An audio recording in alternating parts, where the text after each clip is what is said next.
la musique, c'est plus qu'une passion. C'est avant tout un héritage. Sa grand-mère était chanteuse traditionnelle, sa mère également. Sa voix singulière a été révélée aux 4 coins du monde. Ses tests engagés et pleins d'espoir ont fait d'elle le trésor de l'Afrique. C'est une véritable ambassadrice qui n'a cessé de militer pour le respect des droits de la femme et des enfants. Vous êtes dans Afro People, votre émission qui raconte le success story de nos fiertés africaines, afro-caribéennes, et moi, je suis Vanessa Sognon.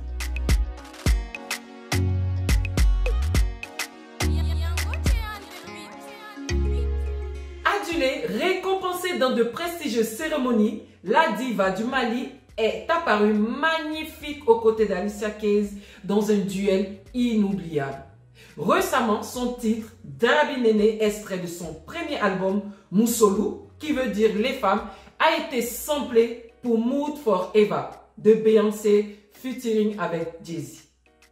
En 2020, Oumou Sangaré, la diva, est revenue au devant de la scène avec son nouvel album acoustique. Un mix retraçant ses plus grands tubes et des versions sans filtre à cœur ouvert des titres de sa précédente œuvre, Mogoya.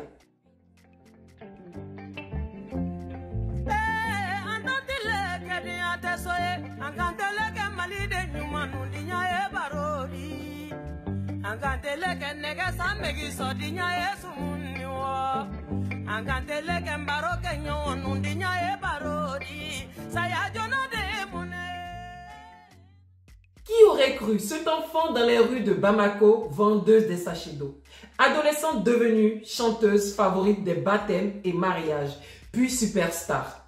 Responsable, elle a été très tôt malgré elle. Elle n'a que 2 ans lorsque son père abandonne sa mère et ses 6 enfants. Cette brave femme, Aminata Diakité, reste digne dans cette douloureuse épreuve pour nourrir sa famille. Oumou chante souvent dans les rues pour soutenir sa mère.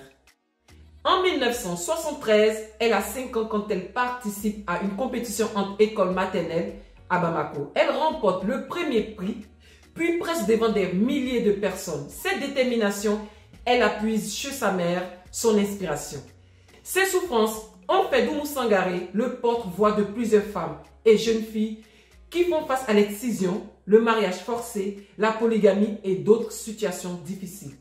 En 2010, elle obtient un Grammy, un an plus tard avec le titre Imeji, en collaboration avec Seul, le groupe congolais Konono numéro 1, India Eri, Pink. Sa discographie traite des sujets divers tels que les relations amoureuses entre hommes et femmes imprudents.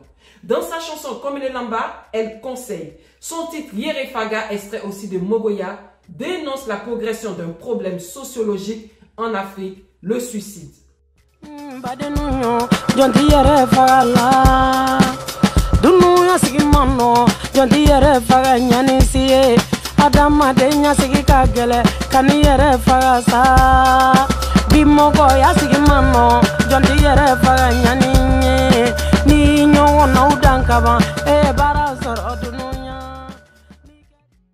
Oumou Sangaré, la fille, la père du Wassoulou, une région Peul riche d'histoire, autrefois habitée par les Bambara, est une femme d'affaires avertie. Elle a créé sa marque de voiture, Oumou Sang, propriétaire d'une chaîne de taxis, d'un hôtel à Bamako, le Wassoulou, de plusieurs terres cultivables.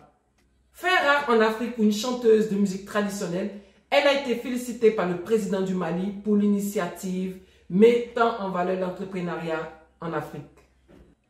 C'est sur cet extrait qu'on se dit à bientôt, à jeudi prochain.